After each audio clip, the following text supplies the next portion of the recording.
नमस्कार दोस्तों, मैं ओम प्रकाश और सर इस वीडियो पर हम आपको छत्तीसगढ़ की सबसे बड़ी फिश हैचरी दिखाने जा रहे हैं। और इस वीडियो पर आपको बहुत सारी चीज़ें देखने को मिलेगी, जैसे कि हम आपको दिखाएंगे कि अंडे का प्रोडक्शन कैसे होता है, मछली का ब्रूडर का इस्तेमाल कैसे करते हैं, इसी के साथ हम दिखाएंगे कि स्पॉन कैसे बनता है, उसी के साथ स्पॉन पैकिंग और उस स्पॉन को तालाब पर कैसे छोड़ा जाता है। ये सारी चीज़ें एक ही वीडियो पर आप समझ पाएंगे। और सर हमारे साथ है। नमस्कार सर। नमस्ते सर अपना परिचय बता दीजिए। जी, मेरा नाम अतुल सिन्हा है। हाँ। मैं यहाँ संजय गांधी फिश हैचरी देमार में प्रबंधक के तौर पे कार्यरत हूँ। अच्छा, और सर ये जो फिश हैचरी है छत्तीसगढ़ की सबसे बड़ी फिश हैचरी है। जी जी जी। इसमें सर प्रोडक्शन कितना आता है ये समझा दीजिए। यहाँ हम लोग मुख्य रूप से स्पॉन और फ्राई का प्रोडक्शन किया जाता है यहाँ। हाँ। जिसमें से हमारा स्पॉन का कुल उत्पादन 30 करोड़ का रहता है हमारा लक्ष्य। हाँ। जिसको हम लोग अचीव कर लेते हैं। और उसके अलावा 360 लाख हम लोग स्टैंडर्ड फ्राई यहाँ पे उत्पादन करते हैं। ओके, ठीक है सर। और खुद मछली पालन करती है हैचरी? यहाँ मछली बीज उत्पादन केंद्र है ये। हाँ जी, उत्पादन का ही काम करती जी है। जी। मत्स्य बीज उच्च गुणवत्ता की मछली उत्पादन करना। हाँ। और न्यूनतम निर्धारित शासकीय दरों पे किसानों को मुहैया कराना, ये हमारा लक्ष्य है। सारी चीजें समझेंगे सर, पूरा प्रोसेस देखते हैं वहां से लेकर यहाँ तक। अच्छा सर ये बताइए ये क्या है और यहाँ क्या होता है? ये एक मछली बीज उत्पादन केंद्र है। हाँ। जहाँ पे हम लोग प्रायः जो छत्तीसगढ़ में सबसे ज्यादा प्रचलित मछलियां हैं, हाँ। कतला, रोहू, मृगल, हाँ। ग्रास कार्प, कॉमन कार्प, इन सभी मछलियों का एक बीज उत्पादन का कार्य करते हैं। हाँ। तो अगर हैचरी का मैं बात करूं तो ये पूर्ण रूप से 4 कंपोनेंट है जिससे मिलके बना हुआ है। सबसे हाँ। पहले आप देखेंगे ये है पहला। हाँ। ओवरहेड टैंक है। अच्छा। ओवरहेड टैंक हम लोग पानी को स्टोर करने का काम करते हैं और इससे कंप्लीट हैचरी रन होता है। अच्छा। दूसरा जो मुख्य कंपोनेंट है वो है ये ब्रीडिंग टैंक है। अच्छा। मछलियाँ जो है वंश वृद्धि का जो उनका समय रहता है वो बरसात का मौसम रहता है। हाँ। तो वो एक तो फ्लोइंग वाटर जो रनिंग वाटर होता है जिसको हम रिवराइन वाटर बोलते हैं। हाँ। उस पे, और दूसरा वर्षा ऋतु में मछली हाँ। प्रजनन का कार्य करती हैं। हाँ। तो वो जो चीज़ है उसको हम लोग प्राकृतिक रूप को यहाँ पे आर्टिफिशियली यहाँ पे क्रिएट करते हैं। हाँ। तो ये जो आप टैंक का है जो बनावट है उसको ध्यान देंगे तो नीचे, इसके नीचे जो वॉल्स लगे हुए हैं। अच्छा। तो जब भी ये पानी जब इसमें आता है, पानी लिया जाता है तो वो पानी उसको सर्कुलर मूवमेंट करता है, घूमता है। अच्छा, पानी सर्कुलर ऐसे मूव होता है नीचे का, जिसका अर्थ ये हुआ कि ये रिवराइन कंडीशन बन चुका है, फ्लोइंग हाँ। वाटर बन चुका है इसमें। हाँ। दूसरा ये होता है हमको वर्षा ऋतु चाहिए। हाँ। तो पानी के लिए यहाँ पे आप देखेंगे ये शावर लगे हुए हैं। अच्छा। ये सारे एरिया में जो है शावर लगा हुआ है। अच्छा। तो ये ऑन करेंगे हम। हाँ। तो ये एक वर्षा की तरह काम करता है। अच्छा, इस पे फव्वारा के जैसे फव्वारा के काम जैसा। करेगा, जैसे पानी गिर रहा है। जी जी, मैं एक मोमेंट आपको डेमो दिखाऊंगा लास्ट में। हाँ, लास्ट में डेमो दिखाएंगे। बिल्कुल, लास्ट में एक और डेमो इसका दिखा ब्रीडर दूंगा। भी दिखाएंगे ना ब्रीडर सर? भी दिखाएंगे। ठीक है। हाँ सर। इसके बाद जो तीसरा सबसे मुख्य चीज है वो है इसमें हार्मोन्स हम लोग को इंट्रोड्यूस करना पड़ता है। हाँ। एक सिंगल में मेल और फीमेल जो प्रजनक कहा जाता है जिसे, हाँ। उसमें हार्मोन हम लोग इंट्रोड्यूस कर देते हैं। अच्छा। मेल को और फीमेल और प्रजातिवार सभी का डोज अलग अलग होता है। अच्छा। हम लोग ओवरटाइड हार्मोन का यूज करते हैं। हाँ। ये इसका ट्रेड नेम है। हाँ। जो कि गोनाडोट्रोपिन रिलीजिंग हार्मोन उसके अंदर होता है। अच्छा।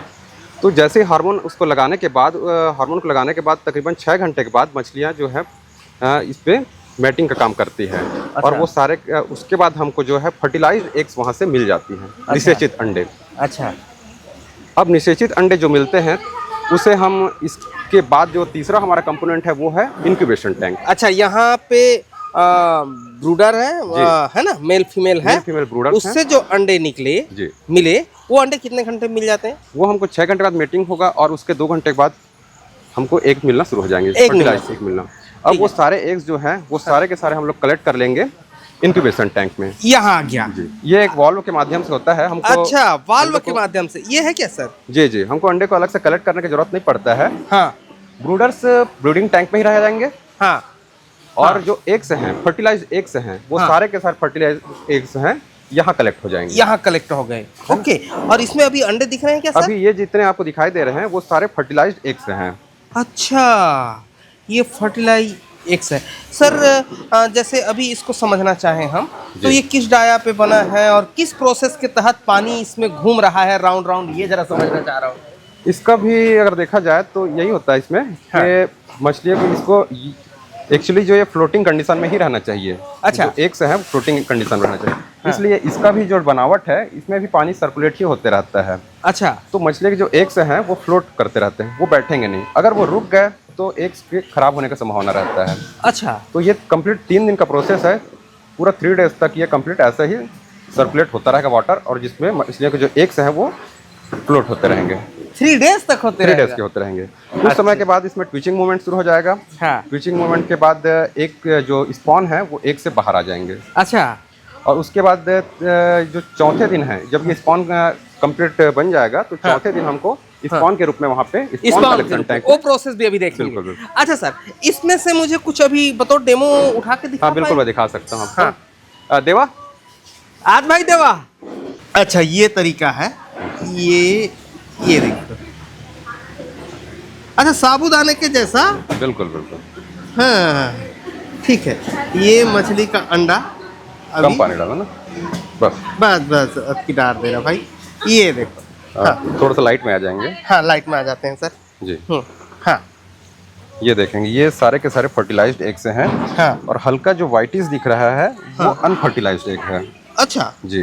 दोनों के वो डिफरेंट खराब अंडे समझा हैं, दीजिए। और आप देखेंगे जितना इसमें जो बिल्कुल मोती की तरह जो चमक रहे हैं वो सारे फर्टिलाइज्ड एग से हैं। अच्छा। तो इनसे हमको स्पॉन मिल जाएगा। हाँ। और जो व्हाइटिस दिख रहे हैं वो खराब अंडे हैं, वो खराब हो जाएगा। फर्टिलाइज और नॉन फर्टिलाइज में क्या फर्क है सर? जब हम इसमें प्रजनक डालते हैं तो मेल और फीमेल डालते हैं, है ना। हाँ। तो उसमें जब उनका जब फर्टिलाइजेशन प्रोसेस होता है तो फीमेल जो है एग से रिलीज करती है। हाँ। और मेल जो है मिल्ट रिलीज करते हैं। हाँ। उस दौरान दोनों जो एग्स और मिल्ट जब मिलते हैं तो वो एग जो है फर्टिलाइज हो जाता है। अच्छा।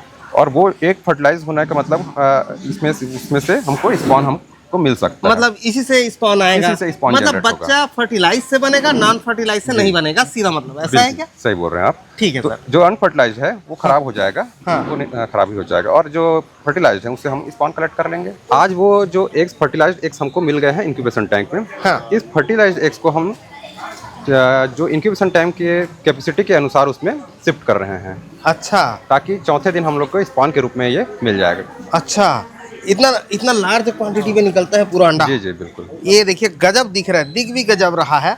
ये देखिए सब तरफ से जाली मार रहे हैं, और ये अभी उठाएंगे। हाँ, और ये बहुत सेफ्टी के साथ करना पड़ता होगा। जी, ये इस स्टेज में बहुत डेलिकेट स्टेज होता है ये। हाँ। तो बहुत ध्यान से इसे करना रहता है ताकि अंडे जो है रैप्चर ना हो, कम से कम डैमेज हो। अच्छा। लेकिन चूंकि ये बहुत जरूरी प्रोसेस है, इसको करना हमको अनिवार्य है, इसलिए हाँ। इसको शिफ्ट करना ही पड़ेगा। अगर ये इतने ज़्यादा मात्रा में एक ही टंकी में रहे तो ये इसके क्षमता से ज़्यादा हो जाएगा। अच्छा। और क्षमता से ज़्यादा अधिक होने की वजह से ये हमके भारी मात्रा में नुकसान होने की संभावना तो इसको अभी निकाल के अलग अलग टैंकों में डिस्ट्रीब्यूट कर देंगे, है ना? क्षमता के अनुसार, उनकी क्षमता के अनुसार अलग अलग टैंकों में डाल देंगे। प्रति केजी जो फीमेल है तकरीबन 2 लाख अंडे देती है। प्रति केजी फीमेल 2 लाख अंडे देती है। अनुमानित औसत इस समय में जो वर्षा ऋतु में तकरीबन 1.5 से 2 लाख अंडा देती है। एक फीमेल जी 2 लाख अंडा देती है जी, प्रति केजी। प्रति केजी। एक केजी, अच्छा 1 केजी की फीमेल 2 लाख अंडा देती है। जी। हो, ठीक है। तो वो 2 लाख अंडे में स्पॉन में कितना कन्वर्ट हो पाता होगा? जी, वही हमारा जो है जितने मात्रा में स्पॉन मिला वो हमारा रिजल्ट है। अच्छा, वही रिजल्ट बता रहे हैं आप। अभी हम दूसरे टंकी पे आ गए। जी जी। तो सर इसमें क्या हो रहा है? आज इसका एक चौथा दिन है स्पॉन का। हाँ। और चौथे दिन में ये पूर्ण रूप से आज ये तैयार है संचयन के लिए। अच्छा, वहाँ जब एक हुआ, एक को फिर इसमें ला के डाले, जी। और ये चौथा दिन के बाद ये अभी स्पॉन इसमें रेडी हो गया है। जी अच्छा, ये स्पॉन रेडी हो गया। ये भी घूमता हुआ टैंक है सर। बिल्कुल। और 1 2 3 4 5वां टैंक है ये। मतलब ये टैंक को क्या बोलते हैं सर, 5वां टैंक को? ये सारे के सारे 5 टैंक आप देख रहे हैं, ये सारे इंक्यूबेशन टैंक हैं। अच्छा। सबसे पहले एक बार और रिपीट कर देता हूँ आपको कि हाँ। हमारा एक वो पहला जो था ब्रीडिंग टैंक है, बड़ा वाला ब्रीडिंग टैंक है, जैसे प्रजनक रखते हैं हम। हाँ। और वहाँ से बाद जो फर्टिलाइज एग्स हमको मिल जाते हैं वो डायरेक्ट उस टैंक में आ इंक्यूबेशन जाते टैंक हैं। में। हाँ। जी जी। हाँ। और ये सारे के सारे इंक्यूबेशन टैंक ही हैं, सभी कॉमन होते हैं। हाँ। हम अपनी क्षमता के अनुसार उसमें एक को इस पे रखते हैं। अनुमानित हमारा जो रहता है एक इंक्यूबेशन टैंक में तकरीबन 50 से 60 लाख एग हम इसमें रखते हैं। अच्छा। तो आप इसको जब अगर चौथे दिन हम इसको कलेक्ट करेंगे स्पॉन के रूप में, हाँ। तो हमको तकरीबन 50 से 60 लाख स्पॉन हमको मिल जाएंगे। 50 से 60 60 लाख लाख केवल एक टैंक से मिल जाएंगे। एक टैंक से? जी एक टैंक की 50 से 60 लाख? जी जी, जिसका कैपेसिटी क्षमता ही है। तो इनमें 4 टैंक की राहत हुई। डिपेंड करता है सर, हम लोग कब कब लगा रहे हैं। जैसे आज लगाए, पता हम अगर मान के चलो हमारे पास केवल 3 टैंक भरे, तो 3 टैंक का कैपेसिटी हो गया 1.5 करोड़ का। 1.5 करोड़ का? जी। ये टोटल हैचरी की कैपेसिटी कितनी है? टोटल हमारा है कैपेसिटी 30 करोड़ का है हमारा। 30 करोड़? जी, ये केवल आपके जून जुलाई अगस्त तक संचालित होंगे। हाँ। और उसके बाद हमारा फ्राई का और फिंगरलिंग्स का काम शुरू हो जाएगा। अच्छा, 30 करोड़ आप स्पॉन। पूरा साल भर में 30 करोड़ का स्पॉन का डाटा बता रहे जी हैं? जी, साल भर में हम लोग 30 करोड़ स्पॉन का उत्पादन कर लेते हैं। कर लेते हैं, ये आपका टारगेट है? ये हमारा टारगेट है। और हमारा यहाँ से जो है संचयन जो रहता है 8 करोड़ का हमारा संचयन रहता है हमारे खुद के प्रक्षेत्र में। हाँ। जिसको हम लोग फ्राई और फिंगर लिंक्स के रूप में हम लोग उसका वितरण करते हैं किसानों को। हाँ। और बाकी जो बचे वो सारे के सारे हम लोग किसानों को स्पॉन के रूप में ही वितरित कर देते हैं। अच्छा, हाँ, ले भाई देवा निकाल के दिखा, इधर हराना कैमरा कराना तब ही। ये सर इसमें घूम रहा है स्पॉन?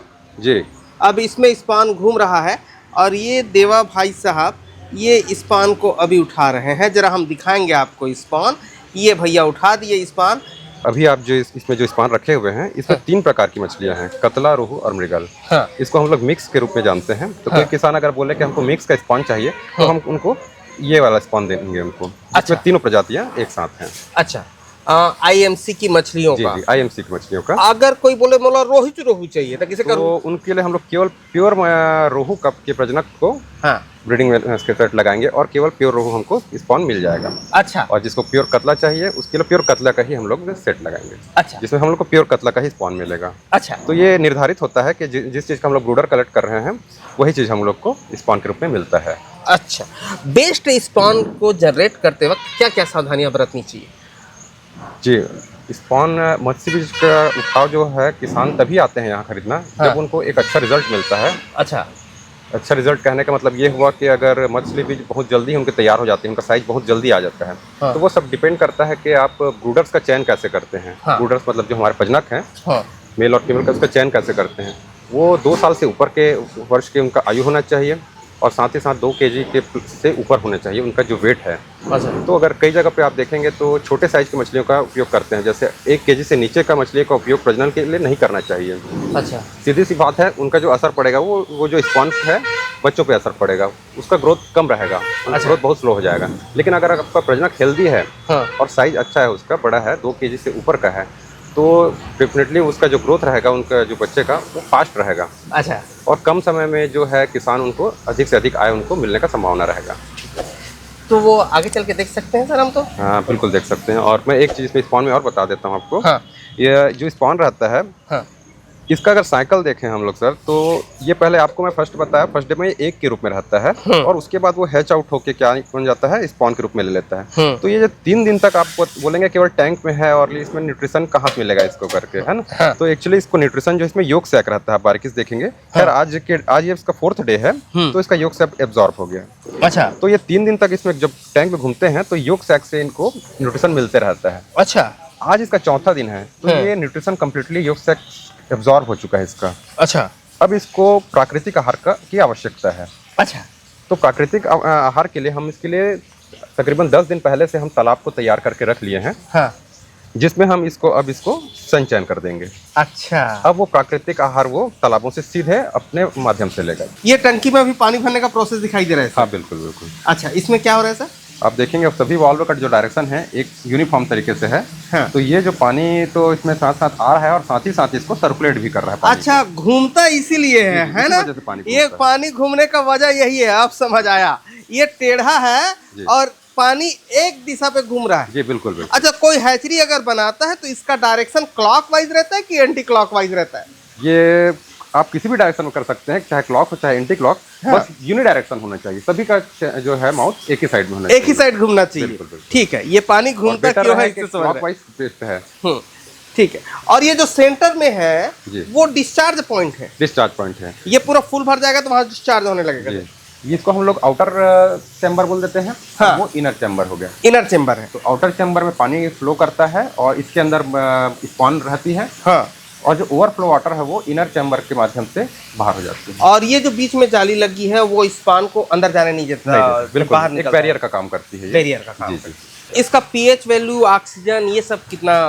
जी जी, ये सारे के सारे सामान्य ही होने चाहिए। पीएच हाँ। 7 to 8 के बीच में ही होने चाहिए। 7 to 8। जी। अच्छा। गिरते पानी में ही जो ब्रीडिंग रहता है बहुत सक्सेसफुल रहता है। अच्छा। हाँ। एक्चुअली टेम्परेचर का ही इसमें बहुत बड़ा रोल होता है। हाँ। अगर टेम्परेचर बहुत हाई रहता है तो ये रिजल्ट नहीं मिल पाता हमको। अच्छा, पानी गिरते में होना चाहिए। हाँ, अगर पानी वर्षा का ऋतु रहता है तो टेम्परेचर भी डाउन हो जाता है। हाँ। तो ये जो रिजल्ट है, जो सर्वाइवल रेट है स्पॉन प्रोडक्शन का, सर्वाइवल रेट बहुत ज्यादा बढ़ जाता है। अच्छा जी जी, मतलब हम लोग सही टाइम में शूट हाँ, कर रहे बहुत सही समय में आए हुए हैं आप। मतलब पानी गिरते शूट बिल्कुल, कर रहे हैं। ठीक है। अभी आप देख सकते हैं ये जो ऐसी स्पान है, एक टैंक से आप तकरीबन 50 लाख के आसपास सीट, 40 से 50 लाख हम लोग को मिल चुका है। हाँ। अभी दूसरा टैंक हम लोग स्टार्ट किए हैं। इसमें दूसरा टैंक खोले हैं। ये सेकंड टैंक है। हाँ। तो अनुमान हम लोग को भी इसमें से अनुमान लगाते हैं कि 40 से 50 लाख हम लोग को मिल जाएगा। ये जो खुला है उसमें स्पान आ रहा है टंकी से। ये कनेक्टेड है इस वाले टैंक से। हाँ। जिसमें हम लोग हमारे सुविधाजनक के लिए इसमें नंबर लिख दिए हैं, 3 नंबर, 4 नंबर, 5 नंबर के। सबका अलग अलग वाल्व है। सभी जो टैंक है उसके अनुसार इसका वाल्व अलग अलग वाल्व है। ठीक है। अभी ये आ गया स्पान, ये जो काला काला दिख रहा है ये स्पॉन है। अब निकालने लगे। हाँ, ये सर कलेक्ट कर रहे हैं आप। हाँ, ये कलेक्ट कर रहे हैं। अच्छा, ये देखिए ये कलेक्शन पे ले रहे हैं। ये आ गया कलेक्शन पे। और ये डारा भैया, हाँ कामे डारा थे, ये देखो तो। हाँ, ये कटोरी में धर के डारा था भैया। एक सैंपल दे देना हरिधर ना, एक जरा कैमरे पे दिखा देना भाई। हाँ प्रवीण। हाँ, हाँ, एक दिखा दो उधर। ये देखो, ये कैमरे पे दिख रहा होगा आपको। ठीक है, ये स्पान अब यहाँ डाल रहा है, कटोरी पे डाल रहे हैं जी। हम्म। ये एक बार में एक कटोरी में 50,000 सीट लिया जा रहा है। एक कटोरी में 50,000 सीट दिया जा रहा है। एक कटोरी में 50,000 सीट, तो एक बैग में आपका क्षमता जो है 50,000 का है। अच्छा, अभी जब कटोरी कैमरे पे दिख रहा है उसमें 50,000 50,000 स्पॉन है इसके अंदर। ओहो, ठीक है। एक कटोरी 50,000 है। ठीक, तो इसमें नापते हैं क्या सर? इसमें नाप रहे हैं ये जो है, ये जो है 50 ml का हमारा कप होता है। भाई जरा कप दिखा दे बे यार, एक कनिक। हाँ, कप ला दिखाबेगा का एक कनिक। हाँ, 50 ml का कप होता है जिसमें जिसको नहीं डार के दिखा सकते हैं का। हाँ, डार के दिखा दो कैमरे पे। ये देखो कैमरे की तरफ, कैमरे की तरफ, उमे दिखा बनी का। हाँ, हाँ हाँ, ये कितने का है सर इसमें? ये इसमें 25,000 है और उसके बाद एक बार और डालेंगे तो वो 50,000 हो जाएगा। एक डाला, एक बार और डाल देगा का। हाँ, ये एक हाँ उठा के और डाली हरीश। हाँ, ये विदा कैमरा। हाँ हाँ, ये 50,000 होगी। जी, ऐसे हो इसका सर? जी जी बिल्कुल, 50,000 हो गया। अब ये 50,000 होने के बाद कहाँ जाएगा सर? ये सीधा एक बैग में, चलिए वो देखते हैं सर। अब एला का में डालना है सर?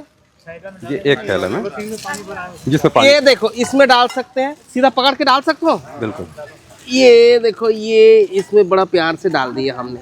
ओके, अब ये हो गया सर, डल गया। इसी तरीके से लोग ला रहे हैं, डाल रहे हैं, ला रहे हैं, डाल रहे हैं। तो ठीक है। एक बैग में 50,000 होगा। तो इसको डालते वक्त क्या सावधानी बरतते हैं सर? इसमें जो पानी रहता है हमारा 1/3 पानी रहता है। हाँ। और इसके बाद जो ऑक्सीजन के लिए जो है जो इसका बचती है 2/3, वो हम लोग ऑक्सीजन फिल कर देते हैं इसमें। अब इसमें जितना पानी, जो 1/3 पानी लिए थे उसमें 50,000 हम लोग स्पॉन डाल चुके हैं। हाँ। अब जो बाकी जो बच्चा वो 2/3 एरिया है, हाँ। उसमें हम लोग ऑक्सीजन फिल कर देंगे। ऑक्सीजन कितना फील होगा सर? 2/3 एरिया जितना रहेगा वो ऑक्सीजन रहेगा। हाँ। और इसको हम लोग टाइट देख देंगे, आप रस्सी के माध्यम से इसको बांध दिया जाएगा। अच्छा, रस्सी के माध्यम से बांध दिया जाएगा। अब ये काफी से काफी दूर ये जाने के लिए तैयार है ये। अच्छा, ये देखो रस्सी बांधते दिखा दे बेटा। ये देखो रस्सी बांधते हरीश दिखा रहा है। हाँ ठीक है, रस्सी से बांध के इसको अब हम कहीं भी भेज सकते हैं। बिल्कुल बिल्कुल। कितना देर सरवाइव करता होगा इसमें? मिनिमम हम लोग 10 घंटे का टारगेट रखते हैं, लेकिन ये 10 घंटे से ऊपर भी सर्वाइव कर लेता है। अच्छा, लेकिन फिर भी हमारे जो किसान हैं वो लगभग 5 से 6 घंटे तक तो पहुंच ही जाते हैं अपने स्थान पे। हाँ। और अपने तालाब पे इसको सिंचन कर देते हैं 5 से 6 घंटे तक। ओके। और टेम्परेचर जैसे आज नॉर्मल है, ज़्यादा है नहीं, तो ये इजिली 10 घंटे से ऊपर का ये ट्रेवल कर लेता है। इसको अभी तालाब में छोड़ने का प्रोसेस भी हम दिखा सकते हैं? हाँ बिल्कुल, आज दिखाएंगे आपको। इसमें से जो कुछ किसान ले जाएंगे और जो बच रहा है इसमें से, हाँ। वो हमारे तालाबों में सिंचन हो गया। ये बहुत सारे बच्चे हैं, कहाँ से हो? भखारा कॉलेज। नाम क्या है कॉलेज का? महर्षि वेद व्यास भखारा। ठीक है, तो यहाँ बच्चे सीखने आए हैं सर? जी, बहुत से कॉलेज के स्टूडेंट्स हैं जिनका कुछ एडिशनल सब्जेक्ट रहता है, जिसमें फिशरीज भी रहता है, फिशरीज, अच्छा। एक्वाकल्चर। तो अभी चूंकि सीजन है, स्पॉन प्रोडक्शन का समय चल रहा है। हाँ। तो एक अच्छा मौका था कि नज़दीकी हमारे भखारा के कॉलेज के स्टूडेंट हैं, जूलॉजी के स्टूडेंट हैं। हाँ। तो इन्हें हैंड्स ऑन ट्रेनिंग का मौका मिला है, तो ये लोग देखने और सीखने के लिए आए हैं। बहुत बड़ा हैचरी है। और ये जो रोड देख रहे हैं ना, ये रोड जो है, ये ओल्ड धमतरी रोड इसको कहते हैं। और ये संतोषी नगर से निकल के धमतरी की तरफ जाता है। भखारा से धमतरी के बीच में देमार करके गांव है, यही है ना सर? बिल्कुल सही सर। ये अभी ब्रूडर को निकाल रहे हैं? जी, कल इनका सेट लगाया गया था शाम को 6 बजे। हाँ। और अब ये सारे जो प्रजनक है अंडे छोड़ चुके हैं। हाँ। इनका उपयोग हो चुका है। हाँ। तो अब इनको दोबारा इनको कलेक्ट करके हाँ। डिसइंफेक्ट करके तालाबों में वापस इसको छोड़ दिया जाएगा। अच्छा, कितना बड़ा बड़ा ब्रूडर है अभी जैसे निकलता है, हम देखते हैं इसमें कौन कौन से है सर? इसमें कतला, रोहू, मृगल, ये तीनों प्रजाति इसमें हैं। हाँ, तकरीबन लगभग कितने पीस होंगे? तकरीबन इसमें है आपके 45 से 50 केजी का इसमें से सेट लगा हुआ था। अच्छा, टोटल फीमेल था इसमें और 40 केजी के आसपास मेल थे। हाँ, तो आप कह सकते हैं कि तकरीबन 100 केजी का सेट था पूरा। हाँ, अच्छा, 100 केजी का सेट था। हम लोग प्राय इसमें फीमेल को काउंट करते हैं। हाँ। क्योंकि उसी के माध्यम से हमको पता चलता है कि हमको कितने निश्चित अंडे मिलने वाले हैं। अच्छा, ये अभी जब मछलियाँ निकलेंगी हम देखेंगे, तो इसको काम खत्म होने के बाद तुरंत निकाल लेते हैं? जी, इसको आप कलेक्ट कर लेंगे और इसको डिसइंफेक्ट करेंगे ताकि कल के भविष्य में इनको बीमारी का होने का संभावना ना रहे। अच्छा, वो प्रोसेस भी अभी हम देखेंगे? जी, वो भी देखेंगे अभी। तो इसमें पोटेशियम परमैंगनेट जो रहता है, डिसइंफेक्टेंट है। हाँ। उसका उपयोग करेंगे और इसको तालाबों में वापस छोड़ दिया जाएगा। इनको अब हम स्पेंट ब्रूडर्स कहते हैं। अच्छा, स्पेंट ब्रूडर का मतलब ये हुआ कि ये अंडे जो है इस वर्ष जितना भी बना हुआ था इनके शरीर में वो अब वो छोड़ चुकी हैं। अच्छा, ठीक है। तो अब ये दोबारा ये उपयोग अगले वर्ष किया जाएगा इनको। अभी अगले वर्ष ये तैयार होंगे। तो अभी कल उपयोग करने के लिए और भी ब्रूडर होंगे आपके पास? और भी ब्रूडर्स हैं अब। मतलब वन टाइम यूज, फिर इसको तालाब में छोड़ो? जी बिल्कुल। अब इस वर्ष ये केवल एक ही बार उपयोग होता है। अब इस वर्ष ये उपयोग नहीं हो पाएगा।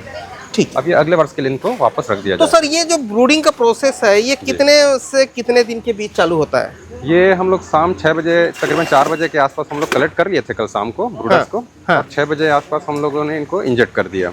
अच्छा, और उसके बाद ये ब्रीडिंग प्रोसेस होने के बाद आज मॉर्निंग आप देखेंगे, आप आए तो तकरीबन 9 बजे के आसपास हमको एग्स पूरे तरह से मिल चुका है। उसको हमने इंक्यूबेशन टैंक में शिफ्ट कर दिया। ये कितने कितने किलो के होंगे सर अभी? ये तकरीबन 3 किलो, 4 केजी, 5 केजी तक। जी, 5 केजी तक की फीमेल्स हैं इसमें। कम बड़े बड़े हैं सर? तो जितने अच्छा हेल्दी ब्रूडर्स होंगे, जिसका साइज अच्छा होगा, उतना अच्छा इसमें उच्च गुणवत्ता के सीड मिलेंगे हमको। अच्छा, और मेरे अंदाज से YouTube पे पहली बार कोई ये ब्रूडर दिखा रहा है। ठीक है, मतलब इतने हेल्दी ब्रूडर कोई पहली बार दिखा रहा है, जबरदस्त है। तो ये हम इनको डिसइंफेक्ट करने का प्रोसेस देख लेते हैं सर। अच्छा, हाँ। ये ब्रूडर का उपयोग करने के बाद इसको डिसइंफेक्ट करना बहुत अनिवार्य प्रोसेस रहता है। हाँ। क्योंकि इस दौरान बहुत से ज़्यादा हैंडलिंग हुआ रहता है ये। हाँ। तो इस उपयोग के दौरान बहुत से इन्फेक्शन लगने के चांस रहते हैं। अच्छा, तो वो इन्फेक्शन ना हो, जो बैक्टीरियल या फंगल इन्फेक्शन ना हो, उसके लिए हम लोग इसको पोटेशियम परमैंगनेट से ट्रीट करते हैं और इसको पुनः ही स्पिन तालाबों में छोड़ दिया जाता है। अच्छा जी, अब साल भर होकर छुट्टी। जी, और दूसरा चीज़ इसमें क्या है, जितने मरने ब्रीडिंग के बाद बहुत सारी मछलियाँ मरती हैं, तो उसमें चांसेस इसमें बहुत कम हो जाता है। अच्छा, ब्रूडिंग के बाद बहुत सारी मछलियाँ मरती हैं? मरने का संभावना रहता है, इसमें बहुत कम हो जाता है ताकि बीमारियाँ वगैरह ना लगे और ये हेल्दी रहे। अब इसके बाद क्या प्रोसेस है सर? इसके बाद हम लोग जो स्पॉन पैक किए हैं, वो हम उसको तालाबों में संचयन करेंगे। तो वो तालाबों में पहुंच चुकी है, कुछ देर में बस वहाँ संचयन करेंगे। हाथ दे, गजब के है, उठा के दिखा थोड़ा सा। इतना बड़ा बड़ा है सर? जी, इससे बड़ा साइज यूज करते हैं हम लोग। इससे बड़ा साइज यूज करते हैं? ज्यादा बड़ा यूज करते हैं, खासकर कतला में। कतला शायद इन्होंने डाल दिया, उसका साइज और भी ज्यादा है, 5 केजी से ऊपर का है वो। अच्छा जी। जी, ये क्या हो रहा है सर? अभी तालाब आ गए हम। जी, स्पॉन जो रहता है बच्चा, उसको तालाबों में डालने के पूर्व पहले 1-2 दिन पहले उसमें मैनरिंग किया जाता है। मैनरिंग मतलब खाद वगैरह डाला जाता है ताकि तालाबों में प्राकृतिक आहार बन जाए। अच्छा, प्राकृतिक आहार से मेरा मतलब है प्लैंक्टॉन्स, फाइटोप्लैंक्टॉन्स और जू प्लैंक्टॉन्स। ये पूर्ण रूप से बन जाए, क्योंकि उसका वो बहुत अच्छा भोजन रहता है मछलियों का। और वो तो प्राकृतिक आहार हो गई। उसके अलावा हम उसको अलग से और आहार देते हैं, जिसमें हम लोग सरसों खल्ली का उपयोग करते हैं। अच्छा, सरसों खल्ली मैं आपको दिखाऊंगा। ये हमको ड्राई फार्म में रहता है खल्ली। उसको हम लोग 1 दिन पूर्व उसको पानी में भिगा के रख देते हैं और अगले दिन बिल्कुल आप देख सकते हैं। ये सरसों खल्ली है? ये सरसों खल्ली, उसका सेंट आ रहा है। हाँ बिल्कुल, है ना? जी जी जी, ये भीग चुका है और ये बिल्कुल इसको एक स्लरी के फॉर्म में बना के वो तालाबों में चारों ओर उसको ब्रॉडकास्टिंग कर रहा है, छिड़काव कर रहा है। इसको हर कोने में इसको का छिड़काव करना बहुत आवश्यक रहता है, क्योंकि जो स्पॉन रहता है बिल्कुल छोटे साइज में रहता है। तो तालाबों के इस कॉर्नर से उस कॉर्नर में वो नहीं जा पाएगा। तो बिल्कुल ये बोल सकते हैं, इसको हम लोग स्पून फीडिंग कर रहे हैं, जैसे बच्चे को चम्मच के माध्यम से देते हैं, वैसे उस तक खाने को पहुंचाया जा रहा है। तो अभी हम स्पॉन डालते हुए और क्या देखेंगे सर उसके साथ? ये आपको जो हम लोग पैक किए हैं अभी स्पॉन, वो हम लोग इसको 15 दिन पहले तालाब को तैयार करके रख दिए हैं, ताकि स्पॉन के लिए ये अनुकूल है। अब ये तालाब तैयार हो चुका है। जैसे मैं सबसे पहले बताया आपको कि तालाब को सुखाने के बाद हमको जुताई कर देते हैं। जुताई करने के बाद उसमें हम लोग चूना का इस्तेमाल करते हैं, चूना डाल दिया जाता है। वो एक बफरिंग एजेंट होता है, साथ ही हाँ। साथ डिसइंफेक्टेंट भी रहता है। हाँ। तो अगर कोई बैक्टीरिया स्पोर्स वगैरह भी होता है वो भी खत्म हो जाता है। हाँ। उसके बाद तालाबों में पानी भर लिया जाता है और पानी भरने के पश्चात इसमें एक बार नेटिंग किया जाता है घनिया जाल से, ताकि किसी प्रकार के कीड़े वगैरह कुछ मौजूद हों तो वो भी साफ हो जाए। हाँ। और उसके बाद हम लोग इसमें मैन्यूरिंग कर देते हैं। हाँ। मैन्यूरिंग मतलब उसके प्राकृतिक आहार के लिए व्यवस्था कर देते हैं, भोजन की व्यवस्था। हाँ। और अगले दिन हम लोग इसमें स्पॉन डाल देते हैं। आप इसमें देख सकते हैं जो हम लोग आज स्पॉन वहीं पे तैयार चल किए वहीं हैं, पे चल के देख देते हैं सर। ये देख सकते हैं आप। हाँ। ये स्पॉन जो आज हम लोग, ये 4th डे है, इसका 4था दिन है। हाँ। आज इसको हम लोग तालाबों में संचयन कर रहे हैं। हाँ, जो हमने रेडी किया वहाँ जी से। बिल्कुल, जहाँ हैचरी से हम लोग प्राप्त किया जिसको। हाँ। अब इस स्पॉन को हम लोग तालाबों में जो पूर्व से तैयारी किया जा चुका है इसके लिए, हाँ। और उसमें संचयन कर देंगे। ठीक है और सर। इसको 12 से 15 दिन के बाद इसको हम लोग फ्राई के रूप में। अच्छा, 12 से 15 दिन में बिल्कुल। फ्राई बन जाएगा। प्रवीण? तो इस वीडियो पर हम फ्राई भी दिखा सकते हैं अभी। हाँ, इसके बाद कुछ जो सीड हम लोग 12-15 दिन पहले जो डाल चुके हैं, हाँ। वो आज के डेट में हमारे पास फ्राई के रूप में मौजूद है, वो भी बन दिखा चुका सकते है। हैं। वो भी इसको आपके बाद अभी वहाँ चलते हैं सर, जहाँ छोड़ रहे हैं, छोड़ने जी, का बिल्कुल। प्रोसेस समझते हैं। सर, इसको जब तालाब पे छोड़ते हैं तो क्या सावधानियां बरतते हैं? अगर जब भी हम लोग स्पॉन कहीं से लेके आए तो हम लोग को टेम्परेचर डिफरेंस का ध्यान रखना बहुत जरूरी है। हाँ। कहीं से भी लेके आए तो वहाँ का टेम्परेचर, उस पानी का टेम्परेचर काफ़ी अंतर रहता है और हमारे तालाब का पानी का टेम्परेचर बहुत अंतर रहता है। हाँ। अचानक अगर तालाबों में बच्चे को अगर सीधा छोड़ दिया जाए हाँ। तो टेम्परेचर शॉक की वजह से कुछ इसमें मोर्टिलिटी होने का संभावना रहता है, कुछ बच्चे इसमें नष्ट हो जाते हैं। अच्छा। तो अगर हमको हमारा सर्वाइवल रेट हमको ज़्यादा चाहिए तो हमको उसको एक्लेमेटाइज करना पड़ेगा। कुछ समय के लिए आप देख सकते हैं बैग को कुछ समय तक के लिए ऑक्सीजन छोड़ को दे बिना रहे हैं। खोले पानी में छोड़ दिया गया है। अच्छा, बैग को कुछ समय तक अपन पानी पे छोड़ देंगे, उसके बाद खोलेंगे। तो उससे क्या होता है, टेम्परेचर अब मेंटेन हो जाता है। अच्छा। बैग के अंदर का पानी और यहाँ तालाब का पानी दोनों अच्छा। का टेम्परेचर अब मेंटेन हो चुका है। हाँ। उसके बाद इसको धीरे से पानी को मिक्स करते हुए, तालाब का पानी को मिक्स करते हुए उसको तालाबों में रिलीज कर दिया जाता है। और छोड़ने से पहले इसका खाना रेडी है। हाँ, खाना उसका रेडी हो चुका है, उसमें प्राकृतिक आहार उसमें बन चुका सरसों है, खली डाल दिए हैं। डल चुका है। ठीक है। और प्राकृतिक आहार जैसे कि प्लैंक्टॉन्स है, प्लैंक्टॉन्स, जूप्लैंक्टॉन्स, ये रेडी हो चुका है। अब ये प्राकृतिक आहार ले सकता है। अच्छा। और इसके बाद भी उसको अतिरिक्त आहार के लिए हम लोग इसमें सरसों खल्ली डेली बेसिस पे आप शुरू डेली बेसिस पे डालेंगे सरसों डेली खली बेसिस अब? पे शुरू करेंगे, कल से इसको शुरू कर देंगे। अच्छा, अभी स्पॉन जनरेशन के लिए जो मतलब इसको अभी जो फ्राई साइज बनाना है स्पॉन जी, से, जी। उसके लिए तालाब का जो डिजाइन है सर, वो कैसे होना चाहिए, जरा बता दीजिए। जी, तालाब एक्चुअली ये रेक्टेंगुलर साइज में रहना चाहिए। हाँ। उससे क्या होता है कि जाल चलाने में बहुत ही, और उसका मैनेजमेंट बहुत आसान हो जाता है। और अगर तालाब लंबा हो, रेक्टेंगुलर फॉर्म में हो, हाँ। तो मछलियों को जो है दौड़ने के लिए जगह मिलता है और अच्छा। उनका जो ग्रोथ रहता है थोड़ा जल्दी आता है। अच्छा। हाँ, तो ये तरीके से होता है वो। अच्छा, इसमें सर पार की ऊंचाई का कुछ है? स्पॉन के लिए जो मत्स्य बीज उत्पादन के लिए जो तालाब में जो पानी रहता है 2 से 2.5 फीट ही रखा जाता है, उससे ज़्यादा अत्यधिक नहीं रखा जाता। जब उसका कल्चर के लिए जाते हैं तो पानी का जो स्तर रहता है बढ़ा दिया जाता है, 5 फीट तक चला जाता है वो। अच्छा। और बीज उत्पादन के लिए केवल 2 से 2.5 फीट काफ़ी होता है। जैसे आप देखें ये जो खड़े हैं, हाँ। बस उससे ज़्यादा पानी नहीं है, थोड़ा सा पानी और चला जाएगा सेंटर में। अच्छा। जी, तो इससे इनको जो फीडिंग है प्लैंक्टन बहुत ईजिली से उनको मिल जाता है, फीड ढूंढने में ज़्यादा तकलीफ नहीं होता मछली को। अच्छा जी, ठीक है।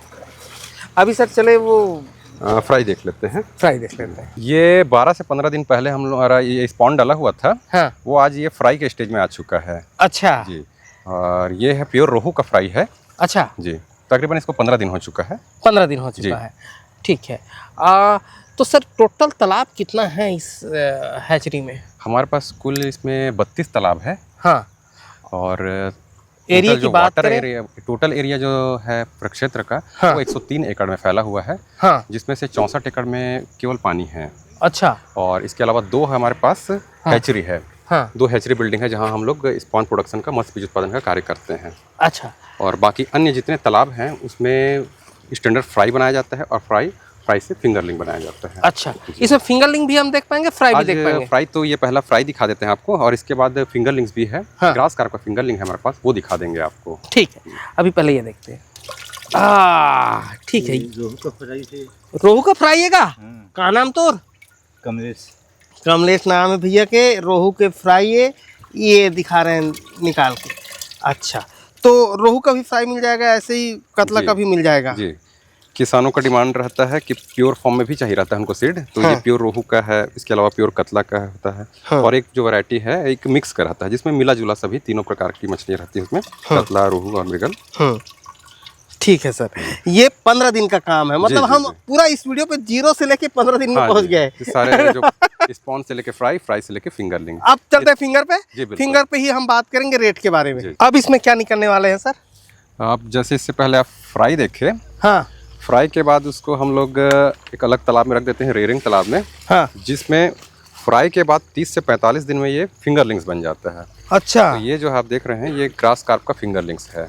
अच्छा, फिंगर लिंक निकलेगा। जी, फिंगरलिंग्स, फिंगर मतलब इसको हम लोग अंगुली का बोल सकते हैं हिंदी में, उंगली के आकार की मछली है। इतना बड़ा हो जाएगा सर? जी जी जी, ये इससे और या इससे बड़ा साइज। अच्छा। ये सारे के सारे फिंगरलिंग्स के कैटेगरी में आ जाते हैं। अच्छा, इसके अलावा और क्या होता है? फिंगर लिंक के अलावा और कोई साइज? और हाँ, इसके अलावा अगर कोई मछली बच्चा है, मछली बीज जिसको हम लोग साल भर रोक रखा गया होगा, उसको ईयरलिंग्स कह देते हैं। हाँ, बड़ी मछली भी है इसमें। अगर इसी मछलियों को अगर हाई स्टॉकिंग डेंसिटी में एक तालाब में रख देते हैं, हाँ। अधिक मात्रा में, हाँ। और कम मात्रा में उसको फीड देते हैं, हाँ। और ये साल भर तक इस साइज में रुक जाता है, तो उसको हम लोग ईयरलिंग्स बोल लेते हैं। अच्छा। अब किसान अगर इसको ईयरलिंग्स को लेके जाएंगे हाँ। और अपने तालाबों में डालेंगे तो उनका स्टॉकिंग डेंसिटी कम मात्रा में रहेगा और उनको ज़्यादा एरिया मिलेगा। अच्छा। तो बहुत ही कम समय में उनको बहुत मार्केटेबल साइज मिल जाएगा। ये अच्छा। बोल सकते हैं कि 3 से 4 महीने में इनको मार्केट साइज मिल जाएगा। अच्छा, तो ये फिंगर लिंक साइज है कि ये फिंगरलिंग्स तो है, लेकिन ये जो आप देख रहे हैं ग्रास कार्प है, ये मेरा ईयरलिंग्स है एक्चुअली। हाँ। ये पिछले साल का बच्चा अच्छा, है, एक साल हो गया तो जी, आप जी, ईयर जी। लिंक बोल रहे हैं जी, उसको? 1 साल ऐसा। हो चुका है इसको, हम लोग ईयरलिंग्स बना के रखे हुए हैं। अच्छा। तो किसान इसको ज़्यादा मांग करते हैं, इसका डिमांड बढ़ जाता है, क्योंकि इसका जो बढ़ने का जो क्षमता रहता है हाँ। फिंगरलिंग्स के कंपेयर में ज़्यादा रहता है। अच्छा, अभी इसमें तकरीबन कितनी होगी सर? इसमें तकरीबन 1.5 लाख फिंगरलिंग्स है। अच्छा। जी। हाँ, अभी सर मुझे एक चीज़ बताइए, कोई धमतरी से अगर लेता है, जी, गजब का विजुअल है, अगर कोई धमतरी से लेता है तो क्या रेट पड़ता है उनको? चूँकि एक शासकीय फार्म है, शासकीय प्रक्षेत्र है, हाँ तो ये जो है इसका जो दर्द है हाँ निर्धारित है। हाँ संचालक मछली पालन विभाग छत्तीसगढ़ के द्वारा हाँ इसका दर न्यूनतम दर निर्धारित है, हाँ जिसमें अभी जो वर्तमान में हम लोग स्पॉन का उत्पादन कर रहे हैं, तो इसमें 2 रेट आता है। हाँ। एक तो कतला रोहू मृगल जो मिक्स स्पॉन है, उसका 650 रुपये प्रति लाख सीट का है। हाँ। और अगर प्योर कतला का अगर सीट कोई ले जाना चाहता है तो उसका स्पॉन का है प्रति लाख के पीछे 1000 रुपये। अच्छा। उसके अलावा आप जो फ्राई देखें तो फ्राई का जो रेट रहता है 100 रुपये प्रति 1000 रहता है, 1000 बच्चे का 100 रुपये। और प्योर कतला अगर हो गया तो उसका हो गया 250 रुपया 1000 बच्चे का। जी, और जैसे जैसे साइज बढ़ते जाता है उसके रेट में अंतर आते जाता है। अच्छा, सारे रेट 1000 बच्चे के पीछे है। तो सर ये शासकीय फिश हैचरी है, तो यहाँ पे जो समिति वगैरह होती हैं उनको कोई ऑफर वगैरह, छूट वगैरह ऐसा भी रहता है? जी, जो ये मछुआ सहकारी समिति है जो कि पंजीकृत होती है, उन्हें हम 10% का इसमें छूट प्रदान करते हैं। इसके अलावा जो कि निजी जो मछुआ किसान हैं या कृषक है, उनको यह है इसकी पात्रता नहीं होती है। अच्छा, इसके अलावा सर जैसे मछली पालन की ट्रेनिंग वगैरह ये कोई करना चाहे तो कैसे करेगा? छत्तीसगढ़ से है और हमारे विभाग में एक ट्रेनिंग सेंटर भी संचालित है, जहाँ केवल प्रशिक्षण का कार्य दिया जाता है। प्रशिक्षण केंद्र है तेलीबांधा रायपुर में। अच्छा। वहाँ जाके आप संपर्क कर सकते हैं, कोई भी अगर लाभार्थी वहाँ से लाभ उठाना चाहते हैं तो। हाँ। और उसके अलावा हर एक ज़िले में मछली पालन विभाग होता है, जहाँ जाके भी अगर विभाग में अगर संपर्क करें तो वहाँ भी 3 दिवसीय 10 दिवसीय प्रशिक्षण, राज्य के बाहर का प्रशिक्षण, ये सारी योजनाएं विभाग के द्वारा संचालित है। उसका भी लाभार्थी लाभ उठा सकते हैं। अभी ले आए क्या सर? हाँ, लाते हैं। ये है ग्रास कार्प का हाँ। ईयरलिंग्स है ये। अच्छा, ठीक है। तो ये अच्छा सर, कोई कितना बड़े जगह में कितना डालना चाहिए? ईयरलिंग डालता है? ईयरलिंग फिंगरलिंग वैसे तो इसका साइज फिंगरलिंग्स ही है। हाँ। तो इसको हम लोग प्रति हेक्टेयर 10,000 से 15,000 हाँ। सीड डाल सकते हैं एक हेक्टेयर के पीछे, 1 हेक्टेयर के तालाब में। अच्छा। वो एक आइडियल स्टॉकिंग डेंसिटी होता है। हाँ। उसमें आप साल भर में आप उसको मार्केटेबल साइज में लेके आ सकते हैं। अच्छा। हाँ, अगर इसका मात्रा बहुत ज़्यादा डाल दिए तो ग्रोथ थोड़ा रुक जाता है। हाँ, तो अगर कम डाले तो बेटर है, ज़्यादा नहीं डालना चाहिए। ज़्यादा नहीं डालना चाहिए, नहीं तो उसमें उसके ग्रोथ पीरियड थोड़ा सा स्लो हो जाता है। हाँ, कम कम खाता बनी, ज़्यादा खा देवे तो पुटांग हो जाते, तो इसमें वाले काम है। बस वही कॉन्सेप्ट है। जी, नहीं सर, हाँ, लिमिट से खा, मिडिल में खा, है ना? सभी को भरपूर उनको आहार मिलना चाहिए। आहार मिलना चाहिए। ठीक है, तो ये तरीके से कर सकते हैं। तो ये हम आपको दिखा रहे थे सर शासकीय हैचरी देमार से, और सर ने पूरी जानकारी विस्तार के साथ दी। वीडियो पसंद आया तो वीडियो ज़्यादा से ज़्यादा शेयर करें, ताकि इस तरीके की जानकारी बहुत सारे लोगों तक पहुंच सके। धन्यवाद।